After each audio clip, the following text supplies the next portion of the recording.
Parece que ela estava cada vez mais distante, ou cada vez mais impossível de chegar até os seus ouvidos e alegrar no teu coração. Talvez por conta disso muitos desanimaram na caminhada cristã. Talvez por muitas das vezes pessoas que estão na igreja há tanto tempo orando, intercedendo, buscando talvez pelo marido, pela esposa, e talvez não viram as coisas acontecerem da forma esperada ou desejada, se frustraram, se desviaram, se afastaram, abandonaram o caminho. Mas eu digo para você, faça nessa noite como salmista. Você não pega se você desanimar, você não pega se na tua caminhada em algum momento você desfalecer, mas confia na palavra de Deus, porque fiel é aquele que vos fez a promessa para cumprir. Aleluia, louvado seja Deus sobre a minha e sobre a tua vida, meu irmão. As promessas de Deus, todas elas são fiéis para se cumprir na minha e na tua vida. E quando nós olhamos para o retrato do salmista, no Salmo de número 119, e ao olhar do verso de número 1 ao verso de número 176, nós vamos ver pelo menos 21 características do homem bem-aventurado, ou do homem que é feliz. Eu peço a você que preste atenção, porque este salmo vai certamente nortear a muitas vidas que aqui estão. 70 pedidos que o homem fez a Deus. Um salmo que, quando nós olhamos para ele, nós percebemos pelo menos 15 coisas ou 15 obras que Deus fez, não somente na vida dos homens, mas também na vida da humanidade.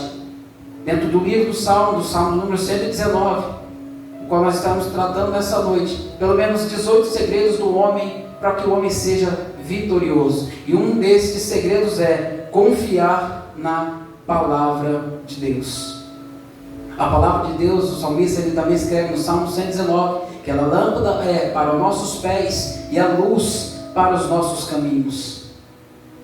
Confia na palavra de Deus, confia no que Deus tem falado para você por meio da palavra. Mas alguém olha e diz: irmão, mas está tudo contrário, está tudo acontecendo diferente daquilo que eu esperava que era para acontecer. Não tem problema não, meu irmão. O nosso Deus, ele continua sendo Deus, e ele vai sempre na contramão daquilo que parece ser óbvio. Alguém olha e diz: agora eu estou vendo, parece que vai acontecer um grande milagre, e Deus, ele não resolveu trabalhar na minha ótica e na tua ótica. Ele faz sempre ao contrário. Sabe por quê? Porque se ele trabalhasse na minha visão, no meu tempo, na minha perspectiva, certamente a glória não seria dele, a glória seria minha, a glória seria do homem. E não é isto, aleluia, louvado seja Deus, o intento do nosso Deus. Há uma coisa, irmãos, entenda, aprenda isso. Deus, ele não divide nada, aleluia, louvado seja Deus. A única coisa que Deus não divide com ninguém, sim, é a sua glória. Então a honra e a glória, o louvor, somente dele. Deus é exclusivo nisso, sim. Deus é exclusivo. A honra, a glória e o louvor pertence somente a ele. Então, meu irmão, quando Deus estiver fazendo algo na tua vida, quando Deus estiver exaltando a tua vida, quando através da tua vida algo aconteceu, quando através das tuas orações Deus operar algo, comece então a entender. Glorifica a ele, porque ele pode usar a tua vida, ele pode usar a vida dessa criança, ele pode usar a vida do Águila. Ele não se pode gastar as coisas, meu irmão. Uma coisa temos que aprender: a honra e a glória continua pertencendo ao Senhor dos Exércitos. E o salmista parece entender isso. E o salmista parece que compreende estas coisas. Só que no momento que ele escreve este salmo, este cântico, ele está angustiado. E no próximo verso 82 ele diz: os meus olhos desfaleceram, esperando por tua promessa. Ele vai dizer: os meus olhos estremeceram, meus olhos se escureceram. E eu acho interessante isso, porque no próximo verso, no verso de número 83, ele vai procurar então colocar uma palavra, uma definição para o momento que ele está vivendo. Não é assim que acontece com a maioria de nós. Às vezes procuramos palavra para descrever um momento difícil, um momento de adversidade que nós estamos vivendo. O próprio João, quando ele vai falar do grande amor de Deus, ele não consegue expressar em palavras. Ele procura uma palavra para colocar no meio da frase, para dizer o tamanho do amor de Deus pela humanidade. Ele não consegue. Ele vai dizer: Deus amou o mundo. E aí ele para, eu fico imaginando ele com a caneta na mão, tentando expressar, tentando escrever, ele não consegue. Ele diz: que amou o mundo de tal maneira que deu o seu Filho único, pelo amor de todo aquele que nele crê, para que não viesse a perecer, mas que por meio dele viesse a obter a vida eterna. E da mesma forma o salmista, ele não vai conseguir conter em palavras, e a expressão que ele usa, ele diz: e os meus olhos desfaleceram esperando por tua promessa. Entretanto dizia: quando me consolarás tu? Quando que o Senhor vai agir em meu favor? Quando que o Senhor vai abrir a porta? Quando que o Senhor vai salvar o meu marido? Talvez sejam estas as indagações que passem também pela minha vida e pela tua mente. Quando que o Senhor vai abrir aquela porta que eu tenho tanto buscado? Quando que o Senhor vai me prosperar? Eu tenho lutado, eu tenho buscado, eu tenho trabalhado, eu tenho sido ofertante, eu tenho sido dizimista.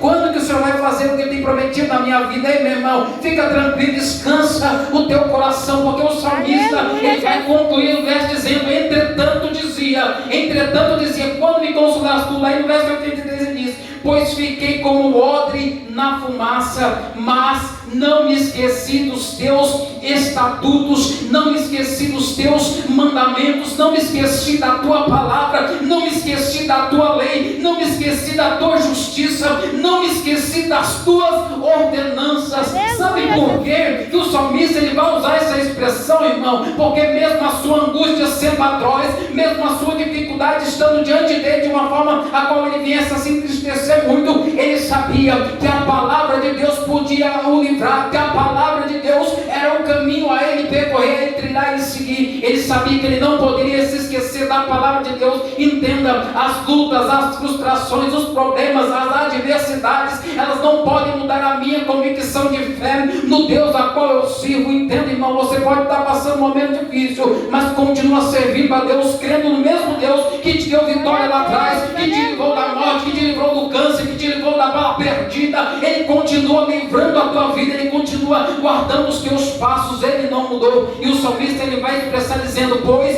fiquei como odre na fumaça, mas não me esqueci dos teus estatutos. Aleluia, Jesus. E quando ele expressa essa angústia, eu pergunto aos irmãos e respondo, o que seria a angústia, meus irmãos? Segundo a psicologia, a angústia é a principal emoção no coração do ser humano. A angústia ela faz parte de nós. Quando uma criança nasce, o primeiro choro que ela expressa é o choro de angústia. Por quê? Porque ela sente a angústia da separação pelo corte do cordão umbilical da sua mãe. Ela expressa o seu primeiro choro. E talvez nos dias de hoje, ao expressar o que é a angústia, é um termo muito simples e claro que nós entendemos. Ela é um sentimento paralisante que se mistura com a ansiedade, com o medo. O medo, eu falo medo sem forma, medo sem saber o porquê. Você já viu pessoas que têm medo e você pergunta, mas você tem medo do quê? Não sei, eu tenho medo. Ela tem medo de ter medo. Isso nos dá medo também, porque é algo assustador. Um vazio existencial. A angústia, há quem diga que ela é como uma sensação de estrangulamento, de asfixia. E sabe por que, irmãos, isso é um sentimento que tem sido perigoso nos nossos dias? O sentimento de angústia, porque a angústia ela toma várias fases que elas vão se avançando com o passar do tempo. O salmista ele entendia muito bem o que ele estava expressando nesta canção, nesse cântico. O angustiado, irmãos, ele sente na sua vida, sente dores físicas, ele sente no seu corpo sensação de falta de ar. E não é Covid não, fica tranquilo, mas o angustiado ele passa por essa situação. Sensação de asfixia, sensação de dor no peito, sensação que a qualquer momento algo vai acontecer, medo de morrer a qualquer instante. O angustiado, irmãos, entenda, o adversário além da tua alma, ele tem levado a muitos para este campo da angústia. Por quê? Porque este campo é um campo onde as nossas forças, elas são paralisadas. E há quem diga, é uma grande verdade, o medo, ele é um agente paralisador ou inibidor de potencialidade. A pessoa quando está angustiada, ela não quer saber de orar. A pessoa quando ela está angustiada, ela não tem tempo para Deus. A pessoa, aleluia, louvado seja Deus. A pessoa quando está entrando no campo da angústia, ela não consegue se deter na palavra de Deus e encontrar dentro da palavra uma saída para a sua dificuldade. E algo que quando se converteu no início, bastava ler um salmo. Quem que nunca abriu o livro do salmo, no salmo de número 91, não leu, e após fazer a leitura, encontrou-se fortalecido, se encontrou revigorado, se encontrou novamente de pé para fazer alguma coisa? Quem que nunca leu o salmo de número 23, onde diz, o Senhor é o meu pastor e de nada eu tenho falta, e depois de uma leitura simples, você se recobrou das suas forças e continuou a caminhar, olhou para a tua luta e a tua luta se tornou pequena, mas com o passar do tempo, irmão, a angústia vai roubando a nossa convicção de fé, vai roubando a nossa confiança, a nossa fé no Deus eterno. E isso, irmãos, é algo que nós precisamos entender, porque se nós não entendemos contra quem nós estamos lutando, certamente as nossas batalhas, elas se tornam cada dia mais difíceis difíceis, algo que parecia simples no passado, tem se tornado tão dificultoso nos dias de hoje. E o salmista, ele entende o que ele está dizendo, porque ele sabe que muitas pessoas nos nossos dias têm sido levadas para este campo, o campo da angústia. Mas olha o que o nosso irmão apóstolo Paulo, ele escreveu à igreja de Roma, no capítulo 8, verso 35 ao 39. Quem nos separará do amor de Cristo? Será a tribulação, a ansiedade, a perseguição, a fome, a nudez ou o perigo, ou a espada? Como está escrito, por amor de ti somos entregues à morte todos os dias, fomos considerados como ovelhas para o matadouro. Contudo, em todas as coisas somos mais do que vencedores por meio daquele que nos amou. Portanto, estou seguro de que nem a morte, nem a vida, nem anjos, nem demônios, nem o presente, nem o futuro, nem quaisquer poderes, nem altura, nem profundidade, nem qualquer outra criatura poderá nos afastar do amor de Deus que está em Cristo Jesus, o nosso Senhor. Entenda, você pode estar angustiado, irmãos, mas a angústia ela não pode tirar de você a fé que você tem depositado no teu Deus, a fé que fez um dia você olhar para alguém que fez o convite a você, dizendo: ei, quem aqui quer aceitar Jesus? Você levantou a tua mão, movido por fé, movido por graça, movido pelo Espírito Santo, entregou a sua vida a Ele. Então, desde aquele dia até o momento presente, a tua vida já não nos pertence mais, a tua casa você entregou nas mãos dele. Então fica tranquilo, a tua casa já não pertence mais a você, a tua casa é dele, a tua vida é dele, o teu marido é dele, as tuas finanças são dele. Então deixa que ele cuide, meu irmão, deixa essa angústia de lado, deixa essa preocupação de lado. Entenda, irmão, a Bíblia diz: humilhar perante o Senhor e descansa nele, irmãos. Nós nos humilhar na presença de Deus e descansar nele, irmãos, é um privilégio que hoje nós temos, porque nós não vivemos mais segundo as nossas vontades, mas segundo a vontade de Deus. O apóstolo Paulo escreveu aos irmãos em Coríntios, no capítulo 4, verso 8: sofremos pressões de todos os lados, contudo não estamos arrasados, ficamos perplexos com os acontecimentos, mas não perdemos a esperança. Neste ano que está se iniciando, meu irmão, ano de 2022, quantas pessoas na virada de ano, do dia 31 para o dia 1º, talvez passaram com o coração esmiuçado, com o coração apertado, talvez olhando para a sua vida, para a circunstância, para o momento, não conseguiu desfrutar nem sequer de um período de data festiva. Mas eu quero dizer para você, meu irmão, como o pastor Alexandre nos antecedeu dizendo, Deus tem novidade de vida para nós, Deus tem algo novo reservado para a nossa vida. Basta você e eu, nós tomarmos posse do que a palavra de Deus tem dito para cada um de nós. O salmista, ele vai expressar esse sentimento dizendo: estou como odre na fumaça. Mas isso não faria sentido, irmãos, se nós não entendemos o que é o odre e qual é esse processo vivido pelo odre, porque o salmista, ele vai se assemelhar ao processo que aquele odre está vivendo, trazendo para a sua vida, trazendo para a sua angústia. O Salmos 31, verso 7 diz: exaltarei com grande alegria por tua misericórdia, porque vistes a minha aflição e compreendestes a angústia da minha alma. A angústia é algo que faz parte de mim, de você, meu irmão. Se você estiver angustiado, se você passar por um momento que você se angustie, saiba que você não peca nisso. Nosso próprio Cristo, no Mateus 26, 37 e 38, a Bíblia diz que ele também angustiou-se. A Bíblia diz que ele chama os seus discípulos para orar, e no momento que ele chama eles para orar, ele diz a eles: vigiai aqui comigo. A Bíblia diz que ele vai para a oração, ele se angustia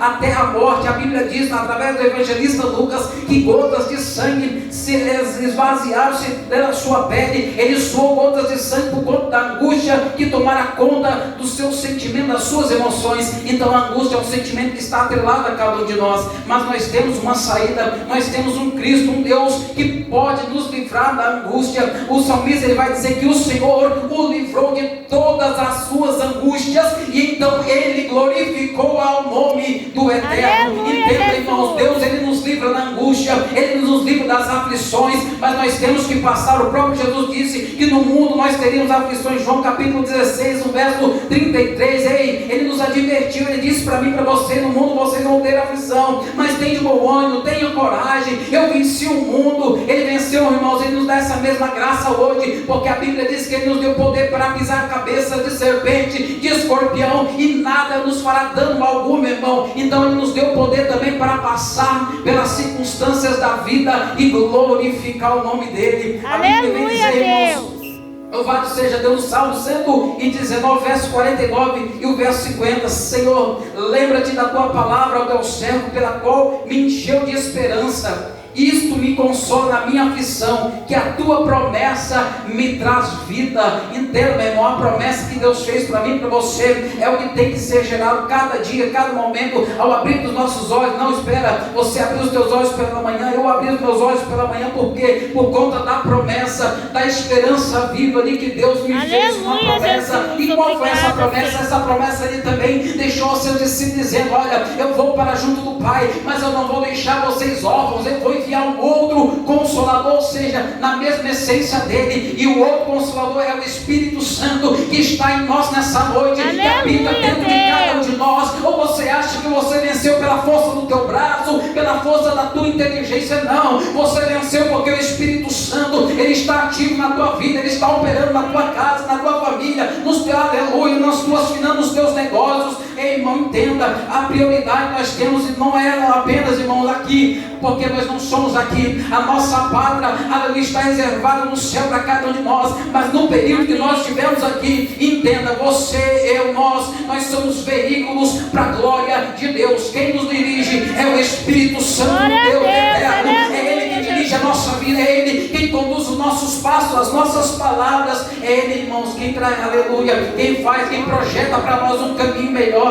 Todas as vezes que o homem por si só, ele tenta caminhar sozinho, ele se frustra, ele se quebra, ele se machuca, ele se fere. E a angústia no coração do salmista estava o ferido. E a Bíblia vem dizer que ele estava ferido porque, olha, é só você voltar no verso de número 81, ou melhor, o verso de número 84, perdão.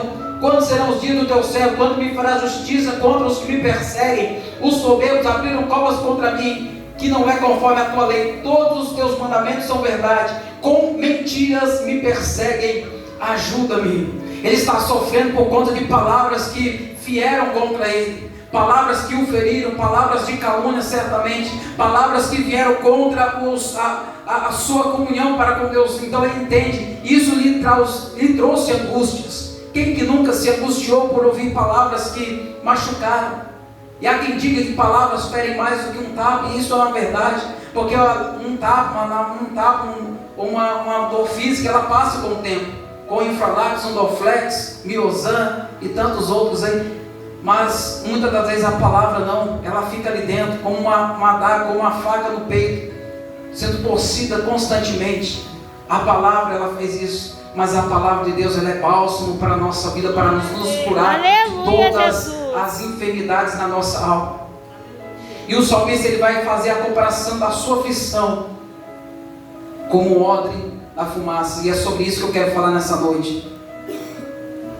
E antes de falar, precisamos entender o que é um odre, meus irmãos. Tem imagem, meu irmão? Conseguiu colocar a imagem na tela aí? Só para os irmãos entenderem, talvez a maioria dos irmãos que saibam, mas nós precisamos entender dentro desta conjuntura. O odre, ele é um vasilhame, uma vasilha que fora confeccionado, ou é confeccionado a partir da morte de um animal, uma cabra, um carneiro, um cabrito, um gado miúdo. Está chegando, está sendo produzido. E ele era muito utilizado no Oriente Antigo. E as pessoas utilizavam para transportar líquidos naquela época, até mesmo alguns alimentos sólidos, mas comumente era usado para transportar azeite, vinho, leite e o mais comum, transportar a água. E dentro da Bíblia Sagrada existem pelo menos 3 metáforas que são figuras de linguagem que vão falar acerca do odre. Uma delas nós estaremos falando nessa noite acerca do Salmo 119, verso de número 83. Outra você vai encontrar quando você abrir a tua Bíblia no livro de Jó, capítulo 32, no verso de número 19, onde a Bíblia diz que Jó diz: eu sinto o meu peito a ponto de estourar, como vinho preso a odres novos, prestes a se romper. Jó está falando de lutas internas que invadiram a sua alma. A Bíblia diz que Jó, depois de receber todos aqueles infortúnios, as enfermidades que estavam sobre a sua pele, ele está assentado no lixão, do termo hebraico masbalá, que é exatamente isso, lixo, jogado nas cinzas, ele usa essa expressão, que o meu peito está a ponto de se romper. A angústia era tanta, que ele compara a sua angústia com um odre de vinho novo, prestes a se romper. E outra comparação, metáfora, nós encontramos em Mateus capítulo 9, no verso 17. Qual Jesus falou que não se põe vinho novo em odres velhos, se o fizer os odres se arrebentarão, o vinho derramará e os odres se estragarão, mas põe-se vinho novo em odres novos, e assim ambos ficarão conservados. Jesus aqui está falando da condição espiritual da nação de Israel. Mas aqui no Salmo 119, verso de número 83, onde traz o retrato, o resumo do salmista, do que ele está vivendo, está falando de lutas externas, causadas por algumas aflições que foram acometidas por meio de palavras. E o outro nada mais é este vasilhame feio, rústico, mas era muito utilizado por conta das suas qualidades e das especificações que ele continha. Mas para nós entendermos melhor isso, eu preciso entrar e falar pelo menos 5 razões pelo qual o odre ele é colocado na fumaça. O odre, quando ele é constituído, primeiro, ele é constituído através da morte de um animal. E eu olho aqui para cada um de nós somos odres de Deus. Eu vejo aqui cada um de nós, cada pessoa que aqui está, são pessoas que Deus quer encher, quer usar, e Deus quer fazer com que nós tenhamos condição de levar até as pessoas o quê? Levar o alimento, levar a palavra de Deus, levar a cura, levar a restauração. Mas tudo isso nós só podemos levar se nós estivermos cheios daquilo que Deus tem para cada um de nós. Nós não podemos ser egoístas ao ponto de nós nos enchermos de Deus e retermos somente para nós. A salvação não é só para mim, irmão. A salvação, ela precisa ser exposta, declarada, anunciada. As pessoas precisam vir de Jesus através de mim, de você, que já fomos alcançados por Ele. Entenda? Primeiro ponto e razão pelo qual o odre é levado para o deserto. O primeiro processo, depois que é feito a retirada do corpo desse animal, da sua morte, preste atenção que eu vou ser breve na conclusão. É retirado toda a carne de dentro daquele animal. Toda a carne é retirada, ficando o couro. E ficando no couro, fica somente a abertura dos pés, a abertura das mãos e do pescoço. E após este período, este couro é levado para a água. Para quê? Para amolecer.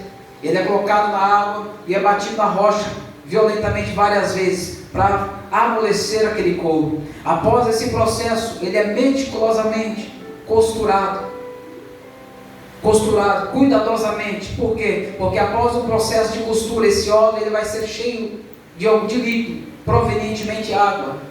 E depois de costurar, depois de ser cheio de água, ele não pode vazar. Por quê? Porque se ele vazar, ele não está apto para ser utilizado. Na nossa vida não é assim? É assim também, meu irmão. Nós somos odres de Deus. Nós estamos, sim, propícios a sermos cheios da presença de Deus. Deus quer nos encher, mas nós não podemos deixar que tenhamos brechas. Por quê? Porque aquilo que eu aprendi aqui, ali, quando chegar ali no portão, já perdi, já se esvaziou. Eu não posso estar aqui ouvindo a palavra de Deus, me alimentando. Aqui está tudo bem, aqui eu estou dando glória, louvando a Ele, me alegrando. Mas quando eu chego da minha casa, eu já esqueci tudo que foi pregado, tudo que foi ensinado, tudo que foi dito. Nós temos que ser complexos. E é por esse motivo que o odre ele não pode haver ruptura, não pode haver brecha, ele não pode haver nem vazamento. E quando o odre ele é colocado água, ele não vaza. O fabricante do odre, ele pega esse odre, precisaria de um processo de pelo menos 15, de até 20 anos no período no deserto, com esse odre. Põe a figura aqui de novo, Marcelo, aquele que tem a cordinha nas costas. Ele põe esse odre nas costas. Naquele tempo, os camponeses, homens que trabalhavam no campo e caminhavam pelo deserto, pastor Alexandre, para quê? Para amadurecer aquele odre, porque era um instrumento muito usado e necessário para aqueles dias. Naqueles dias não tinha as tecnologias que nós temos hoje para armazenamento. E nesse processo de amadurecimento, levava-se até 20 anos no deserto. Só que aprenda quem estava confeccionando o odre tem pressa de usá-lo. Assim também é Deus na minha e na tua vida. Ele tem pressa de usar a minha e a tua vida. E hoje você vai entender o porquê dessa luta, o porquê dessa prova, o porquê dessa adversidade que você tem enfrentado na tua vida, na tua casa, no teu casamento, dentro do teu trabalho, com os teus funcionários. Você vai entender o motivo pelo qual Deus tem permitido você passar por isso. Não é porque Ele não te ama, não, meu irmão, é porque Ele te ama. Ele quer que você amadureça, Ele quer usar a tua vida, Ele quer fazer com que você venha ter estabilidade emocional para lidar com problemas. Amém, Jesus. E o salmista vai entender isso. 1 Coríntios capítulo 13, verso de número 11, olha o que diz: quando eu era menino, falava como menino, pensava como menino, raciocinava como menino. Quando me tornei homem, deixei para trás as coisas de menino. Sabe o que o apóstolo Paulo está falando para mim e para você, meu irmão? Ele está falando acerca de maturidade cristã. Ele está falando para mim e para você acerca de atitudes que hoje, como servo de Deus, nós não podemos mais ter em nosso cotidiano. Por quê? Porque uma vez que nós nos tornamos homens experimentados na fé, nós precisamos deixar para trás as meninices, as coisas infantis. Sabe aquele tipo de pessoa que você não pode corrigir ela, que ela já se afasta de tudo aquilo que ela considerava como sendo ambiente propício para ela servir a Deus? Sabe aquela pessoa que na igreja, se você chamar a atenção dela, olha irmão, não faz isso no banco, não põe o pé no banco, pronto, já é motivo para ela não vir mais na casa de Deus. Imaturidade espiritual. O apóstolo Paulo está nos advertindo, irmão, Deus Ele quer que tenhamos maturidade. Maturidade não fala acerca de um comportamento diferenciado. Meu irmão, coisa linda, nosso pastor aqui, ele falou acerca disso. As coisas velhas, elas se passaram, se fez tudo novo na nossa vida. Novidade de vida é isso, meu irmão. Hoje eu sou uma nova criatura em Cristo Jesus. Eu não posso, meu, me chatear com meu irmão, me chamar a minha atenção se ele vê que eu estou fazendo algo errado, de forma alguma, meu irmão. Se você chamar minha atenção, eu vou dar glória ao nome de Jesus. Por quê? Porque às vezes você está vendo eu fazer algo errado que eu não estou vendo, e este meu eu pode me levar ao inferno, irmão, pode te roubar, pode tirar a minha salvação. Então quando alguém chamar a minha atenção, a tua atenção, tenha isso, irmãos, como sendo a mão de Deus, ou a boca de Deus usando alguém para dizer: ei, é Deus falando para você: ei, eu te amo, rapaz, eu te amo, servo, eu te amo, minha filha, eu não quero que você se perca, eu quero você na minha presença. Hebreus capítulo 5, verso de número 12, olha o que diz: porque devendo já ser mestres pelo tempo, ainda necessitais de que vos tornem a ensinar quais sejam os primeiros rudimentos da palavra de Deus.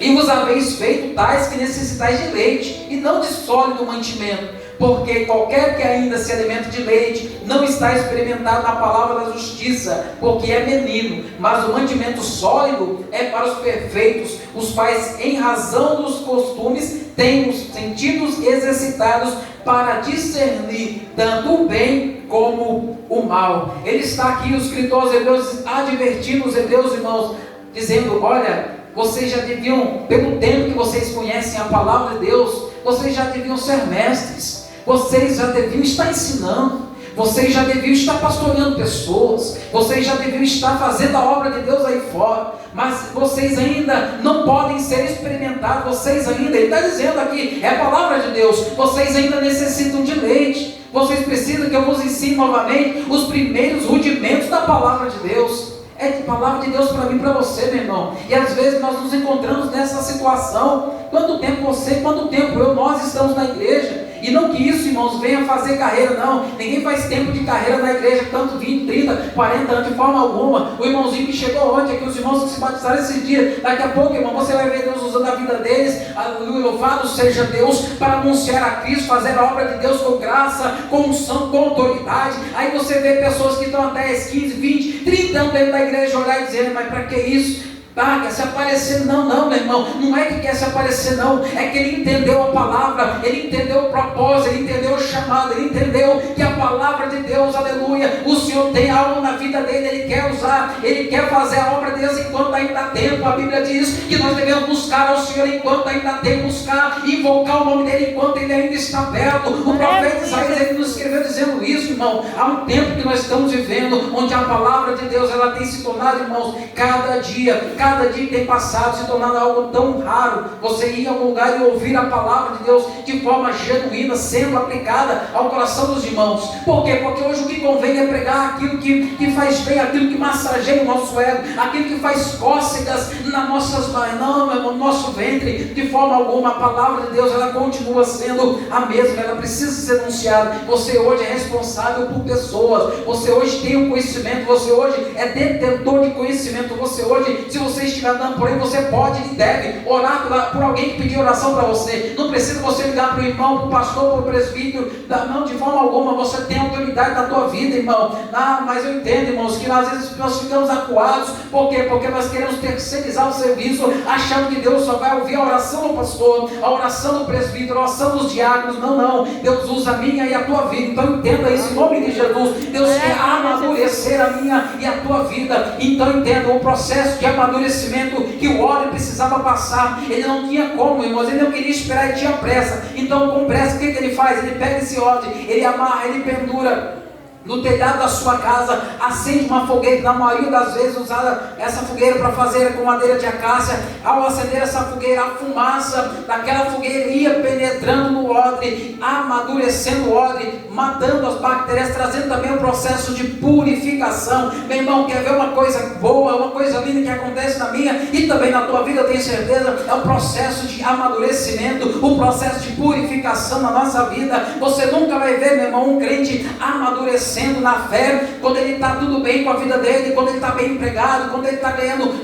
4, 5 salários mínimos, quando a vida dele está bem regrada. Você não vai ver o amadurecimento ali não, mas você vai ver o crente amadurecendo quando ele está na prova, quando ele está na luta, quando ele está na dificuldade. Por quê? Porque quando Deus elevar a vida dele, quando Deus colocar ele lá em cima, ele vai se lembrar de onde veio, ele vai se lembrar o que Deus fez na vida dele, ele jamais vai se esquecer, aleluia, da forma como Deus trabalhou na vida dele, tirando ele do lixo, colocando no luxo, tirando aquele que não tinha nada, colocando assentado entre os príncipes aqui nessa terra. É o que Deus quer fazer com a tua vida também, meu santo. Deus quer mudar a nossa história, mas para isso Ele precisa nos amadurecer. Quando alguém lhe chamar a atenção, dê glória ao nome do Eterno, abaixa a tua cabeça, irmão, seja servo, seja obediente. Deus vai honrar a tua vida, Deus vai prosperar os teus caminhos. 1 Coríntios 2, verso 15 e 16, Paulo também diz: mas quem é espiritual discerne todas as coisas, e ele mesmo por ninguém é discernido, pois quem conheceu a mente do Senhor para que possa instruí-lo? Ele pergunta. Nós, porém, temos a mente de Cristo Jesus. Oh, meu irmão, que coisa linda, que nós possamos de igual modo, porque a Bíblia diz que Jesus mesmo, ele sendo Deus, ele não teve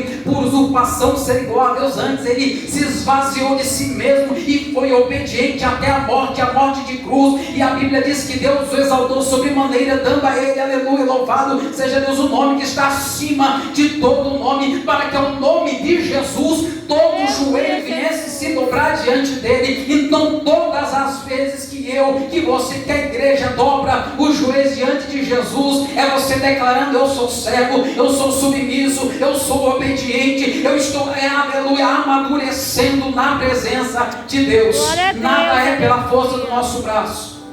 Amadurecimento. E o processo do amadurecimento começa assim: a fumaça vai penetrando dentro do odre, amadurecendo, matando as bactérias, tirando as impurezas, purificando aquele odre. Por quê? Porque se no momento que aquele odre ele não passa por esse processo, qualquer líquido que seja colocado, depositado dentro dele, ele se perde, ele apodrece, ele fica insumo, ele não tem como ser consumido. Assim também somos nós na presença de Deus. Se Deus fizer algo na nossa vida, sem nós estarmos purificados completamente, tudo que Ele fizer, nós vamos fazer até. O irmão tem unção, o irmão tem graça, mas ele faz, mas como que ele faz? Ele não faz para a glória de Deus, ele faz para a sua glória, ele faz para chamar a atenção de outrem, ele faz para tentar fazer um movimento para que o nome dele venha crescer e não de Deus. Então Deus não quer isso para a vida dos teus filhos. Deus não quer que nós venhamos nos tornar soberbos e arrogantes. E é no deserto, irmãos, das nossas aflições, das nossas angústias, que Deus vai trabalhar no nosso ego, no nosso orgulho, tirando as impurezas, as imperfeições e moldando também o nosso caráter. Colossenses 4, verso de número 2, olha o que diz as Escrituras Sagradas.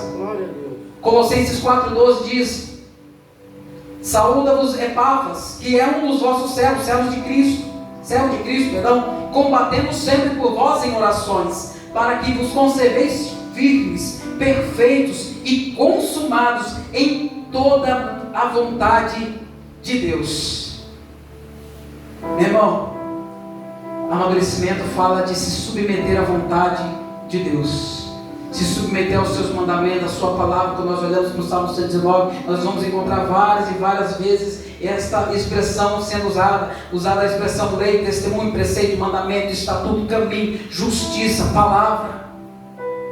O salmista ele vem de forma maravilhosamente tentar enaltecer a palavra de Deus, os seus mandamentos, as suas ordenanças, trazendo para mim, para você, para a igreja, a importância de se obedecer à palavra de Deus e se tornar perfeito. Poderíamos citar pelo menos 2 exemplos da Bíblia Sagrada de pessoas que tiveram as suas vidas amadurecidas por Deus. Por que não citar o nome de José? Foi pregado aqui no último culto, no culto passado, culto de sexta-feira. José, que foi, os irmãos lembram da história, vendido pelos seus irmãos, vendido pelos ismaelitas, foi para o Egito, tornou-se escravo, foi preso de forma injusta, passou por muitas situações adversas, muitas injúrias ele sofreu, mas ele estava passando por um processo de amadurecimento. Por que não dizer acerca de Jó, que tinha tudo, o homem mais rico do Oriente, de uma virada, perdeu tudo, se tornou um dos homens mais miseráveis da face da terra, a ponto de morar no lugar escuso, um lugar que era desprezado, um lugar que era onde colocadas as pessoas que eram rejeitadas pela sociedade, no meio do lixo, literalmente. Mas eles passaram por um processo de amadurecimento. Olha depois o que Deus fez na vida de Jó, olha o que Deus fez na vida do nosso irmão José. Por que não falar de Davi, quando Davi ainda era um simples pastor de ovelhas, onde os seus irmãos o rejeitam, onde os seus irmãos o desprezam, onde o seu próprio pai, nem sequer o seu próprio pai tinha menção dele, quando Jessé foi até a casa dele para ungir um rei.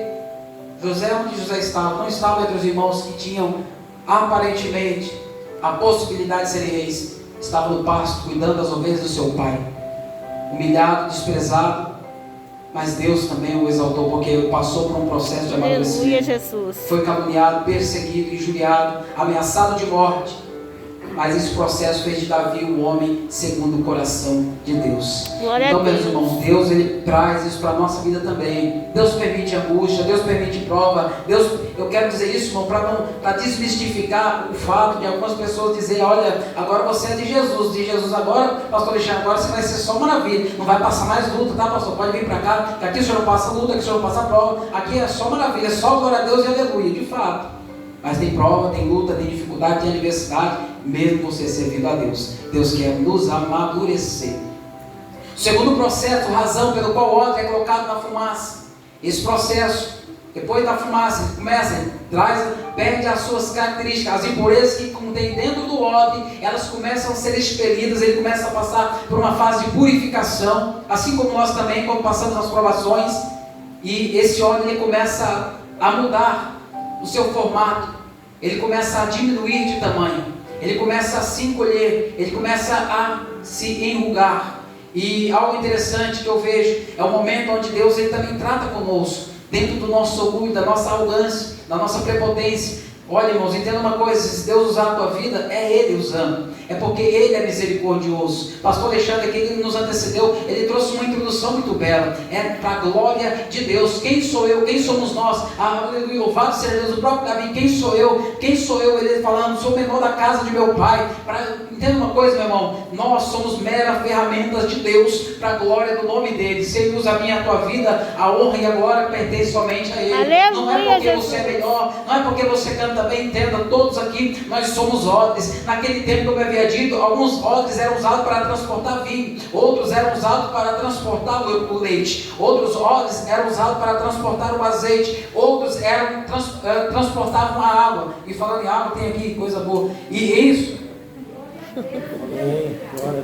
Então eu aprendo, irmãos, que dentro dessas características, cada odre era usado para fazer algo diferente. Assim aqui somos nós, somos odres de Deus. Um canta maravilhosamente bem, outro prega de uma forma maravilhosa, outro tem a unção no louvor, outro tem a unção na palavra, outro, irmãos, tem o dom de presidir pessoas, outro tem um dom de aconselhar pessoas de uma forma maravilhosa, outras pessoas têm um dom simplesmente de abraçar. Sabe aquela pessoa que quando abraça você assim, você sente algo de Deus na vida dela? Eu não sei se você já passou por isso, mas eu já conheci pessoas assim. A pessoa não falava muito, a pessoa não conhecia muito Bíblia, mas tinha uma vida com Deus, e quando ela dava um abraço em alguém, quando ela dava um abraço a gente sentia como se fosse o próprio Deus nos abraçando, a angústia indo embora. Não, cada um Deus usa conforme a vontade dele, e isso não nos exclui em nada, irmão. Isso não torna você, não torna eu, não nos torna melhor uns que os outros, não, muito pelo contrário. Isso é o multiforme graça de Deus para usar a vida dos seus conforme ele queira. E a Bíblia vem dizer, capítulo 1, olha que coisa tremenda, primeiro livro dos Reis, capítulo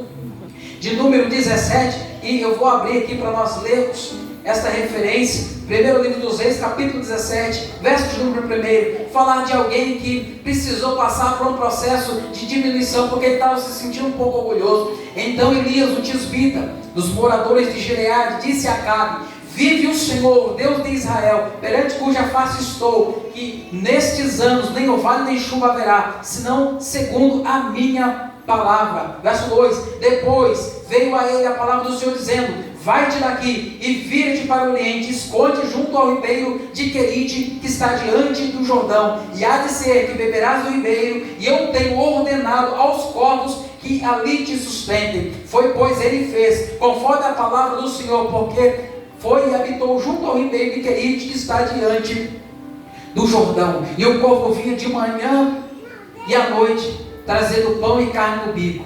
Imagina um urubu vestido de garçom, servindo o profeta Elias. O profeta Elias, ele chegou a imaginar que ele era o último profeta que havia em Israel. Ele achou que talvez ele fosse exclusivo de Deus. Ele achou talvez que fosse ele um dos últimos profetas que estava ali para servir a Deus. Mas Deus disse a ele certa feita: não, tem 7.000 joelhos que não se dobraram diante de Jezabel e dos seus Astarotes, diante das suas imagens de escultura. Entenda uma coisa, nós não somos exclusivos, irmão. Se Deus resolve me recolher aqui, Deus coloca outra pessoa aqui no meu lugar. Se Deus recolhe qualquer um dos irmãos aqui que fazem a obra de forma tão maravilhosa, Deus certamente vai levantar outra pessoa para fazer a sua obra. Não podemos, irmãos, nos sentir orgulhosos ao ponto de achar que nós somos exclusivos de Jeová, achar que nós somos, como diz o nosso presbítero lá da sede, a última Coca-Cola do deserto, que nós não somos. Nós somos substituíveis. O que não é substituível é a presença de Deus. A presença de Deus na nossa vida, ela não pode ser substituída por nada, irmãos. Entenda, e a Bíblia vem dizer,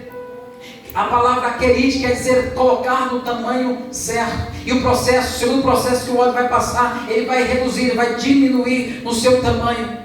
E eu acho isso interessante. 1 Samuel capítulo 15, verso 22, na parte B diz: melhor é obedecer do que sacrificar. Entenda uma coisa, a obediência ela está atrelada, irmãos. Quando nós entendemos que a obediência ela precisa ser praticada dioturnamente, nós começamos a descer na presença de Deus e crescer espiritualmente, nos tornando pessoas melhores. Obedecer a Deus e fazer a sua vontade é a chave.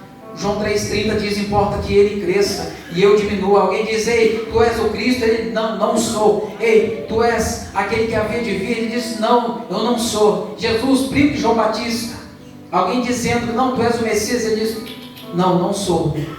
Eu não sou digno nem sequer de desatar as alpacas dos seus pés, da sandália dos seus pés. Mas importa que ele cresça e eu diminua. Importa que Jesus cresça na tua vida, irmãos, e nós diminuamos. Glória a Deus, olha o que diz aqui em João capítulo 14, verso 15. Se vocês me amam, obedeçam os meus mandamentos. Diminuir, obedecer, não diminui a pessoa que somos, mas diminui nosso ego, nosso orgulho. É fácil obedecer? Claro que não, meu irmão. Obedecer é desafiador, é difícil, mas é necessário se nós quisermos estar em comunhão com Deus, servindo a Ele da forma qual Ele se agrada. Lucas 6,46: por que vocês me chamam Senhor, Senhor, e não fazem o que eu digo? Não adianta, irmãos, nós chamarmos de Cristo Jesus o nosso Senhor, o meu pastor, e nós não obedecemos a sua palavra. E haja vista, a obediência ela é a chave para quem quer viver milagres na presença de Deus. O escritor aos Hebreus ele vai dizer algo muito lindo, capítulo 5, verso 8 e 9. Embora sendo filho, ele aprendeu a obedecer, por meio daquilo que sofreu.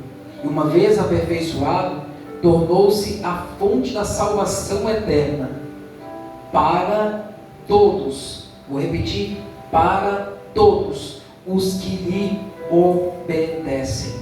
Alguém falar, mas é difícil obedecer. Jesus, ele foi obediente até a morte. Aqui o escritor dos Hebreus vai dizer que ele, por meio daquilo que ele sofreu, uma vez aperfeiçoado, tornou-se a fonte da salvação eterna. Para quem? Para todos.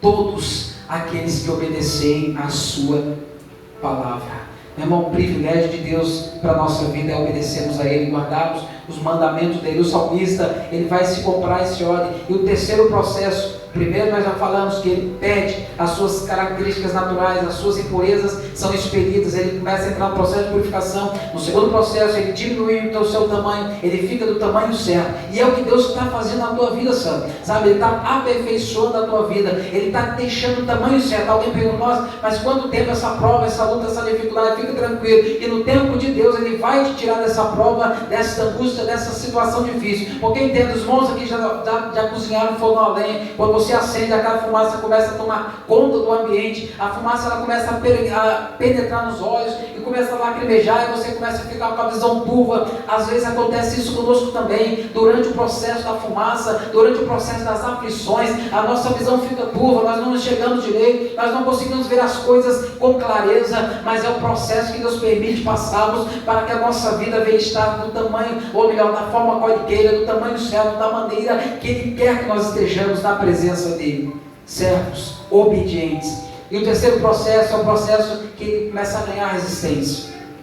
O óleo ele começa a diminuir-se, e nesse processo de diminuição ele começa a ficar enrugado, ele começa a endurecer. Esse processo faz com que ele venha ganhar resistência, ele se torne um recipiente impermeável.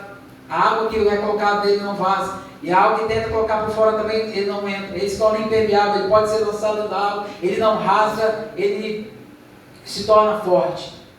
Mas ainda não é o processo final do processo do óleo. E o salmista ele vai se comparar a esse processo que ele está vivendo. E quando eu falo de resistência, eu não poderia deixar de citar nossos irmãos Paulo e Silas. Os irmãos se lembram da história. Capítulo 16 de Atos dos Apóstolos. A Bíblia diz que Paulo e Silas, eles intentam ir para algumas cidades para anunciar a palavra de Deus. O Espírito Santo diz, não, aí eu não quero. Não vai não. A Bitínia, não. Mísia também não. Ao ponto de eles chegarem até uma cidade de Filipos. Após a visão do anjo, o anjo diz, olha, passa a Macedônia, nos ajuda. Eles vão, atravessam a Macedônia, chegando até Filipos. Uma jovem com espírito de adivinhação ali. A Bíblia diz que eles oram por ela, esse espírito se esvai dela. Eles são presos, lançados dentro de uma prisão, pés e mãos amarrados a um tronco. Aí eu penso, eles foram para aquele lugar, anunciar a palavra de Deus, obedecendo a voz e a ordenança do Espírito Santo. E alguém pergunta, por que eles passaram por isso? Alguém pode se questionar algum momento.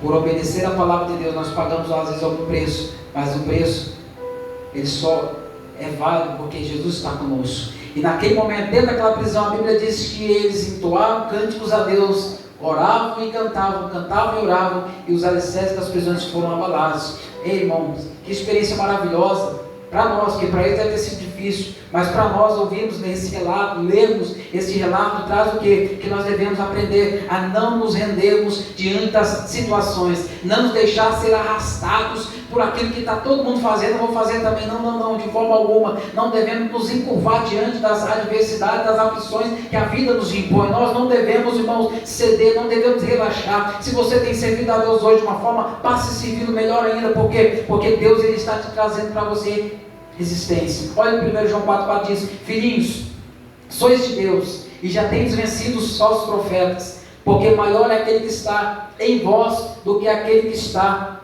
no mundo. Entenda uma coisa, o Espírito Santo que habita na minha e na tua vida, ele nos dá força para resistirmos às situações adversas. José, na casa de Potifar, resistiu àquela mulher que tentou seduzi-lo. E deve ter sido uma luta muito grande para José, mas ele resistiu. Jó resistiu aos infortúnios que vieram sobre a vida dele. Ele não se desviou, ele não se afastou, ele não blasfemou contra Deus, como seus amigos haviam dito. Neemias resistiu a Sambalate, Tobias, Gesem, o Arábio, e as muitas investidas dele contra ele para tentar parar aquela obra. Daniel resistiu ao decreto do rei da Pérsia. Qual que era o decreto?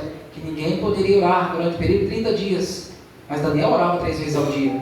E quando ele fica sabendo do decreto, a Bíblia diz que Daniel vai até o seu quarto, com as janelas que estavam para a cidade de Jerusalém, e como ele estava acostumado a fazer, assim o faz. Ele resistiu ao decreto, mesmo sendo colocado a sua morte, a sua vida, melhor dizendo, em perigo de morte. Por que não falar do próprio Cristo? E no deserto ele resistiu à tentação no deserto, do diabo. O diabo tentou também contra o nosso mestre e ele resistiu até o fim. Então, o terceiro processo pelo qual a ordem passa é para ele ganhar resistência. A tua luta te tornou uma pessoa melhor. A tua adversidade fez você um cristão melhor, um servo melhor, alguém mais dedicado à palavra de Deus, alguém mais fiel a Deus. Como alguém diz por aí, aquilo que não te mata só te fortalece, e você sai da luta uma pessoa mais forte. E o quarto processo que o ordem ele adquire. Os irmãos aqui, já vez os irmãos aqui foi da roça, já cozinhou um fogão a lenha. Depois que você faz aquele feijão saboroso que leva quase 6 horas para ficar pronto. E quando ficar pronto também não, é coisa do céu.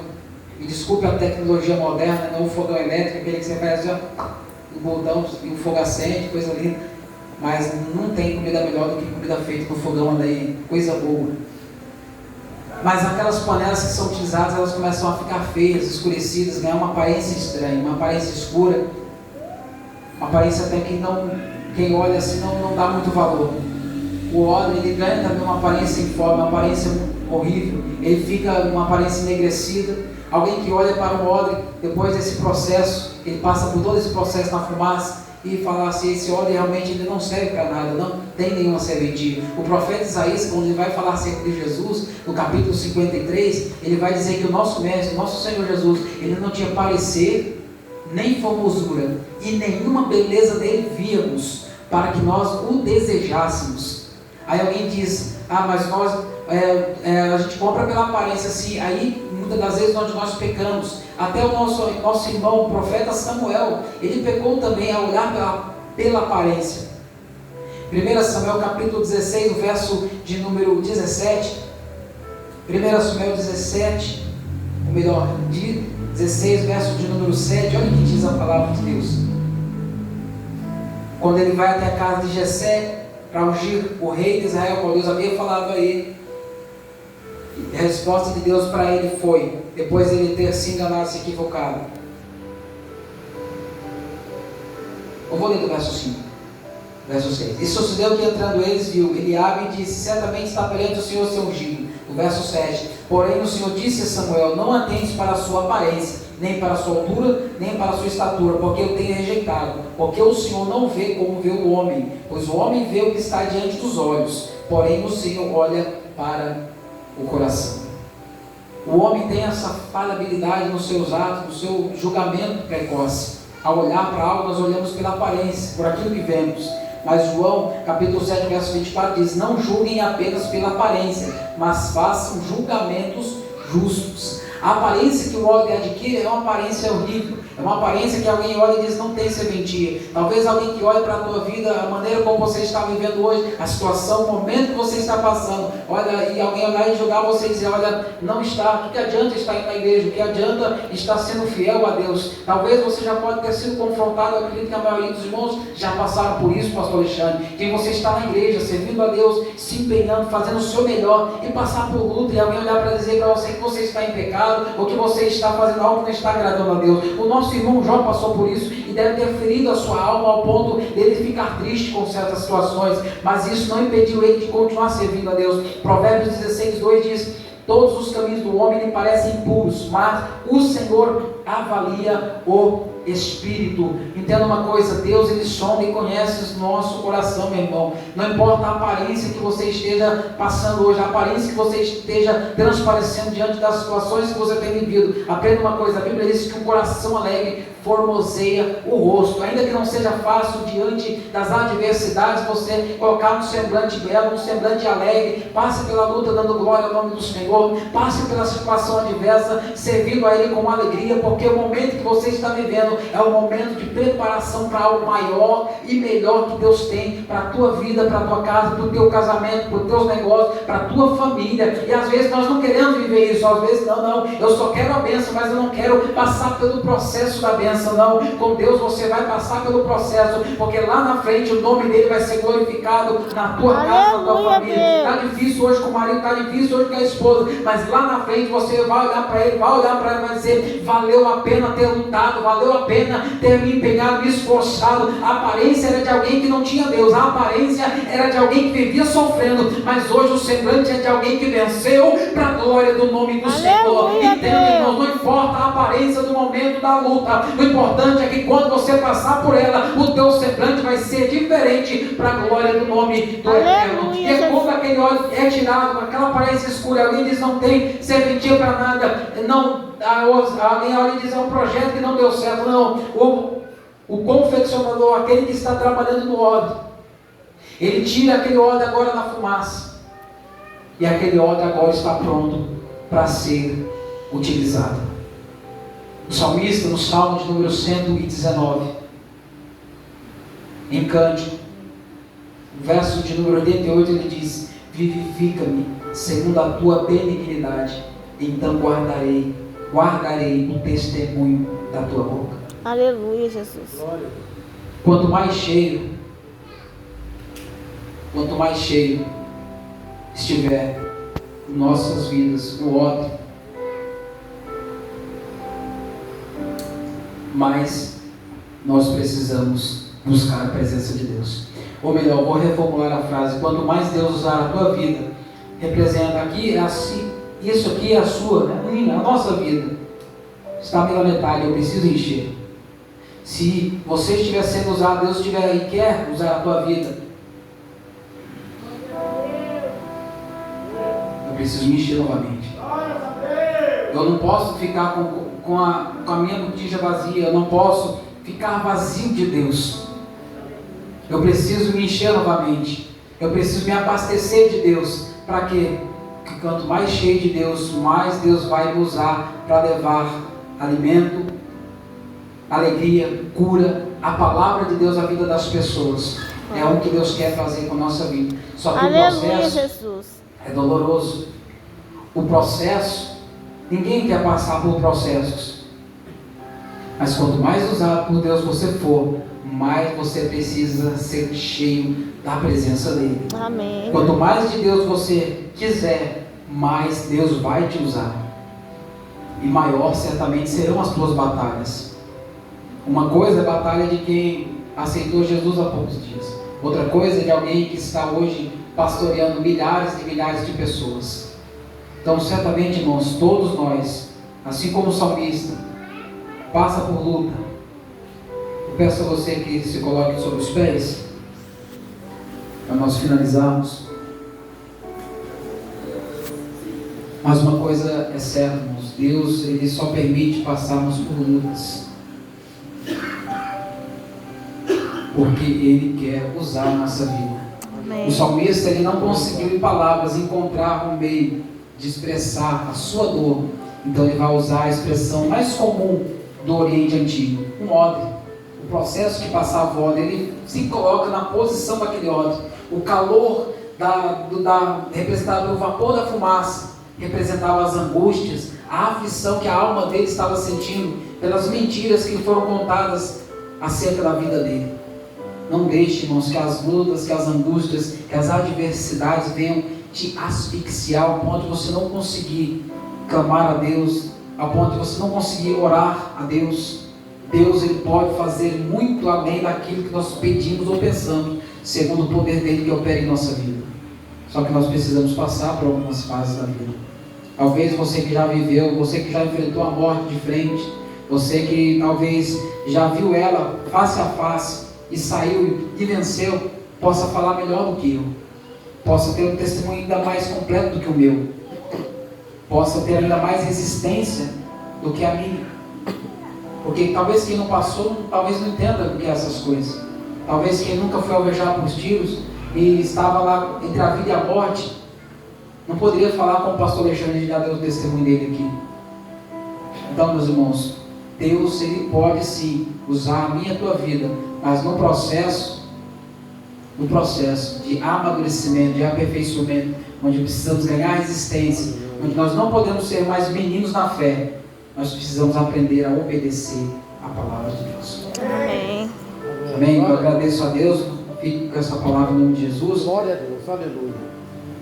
Alguns recados importantes. A partir do domingo próximo,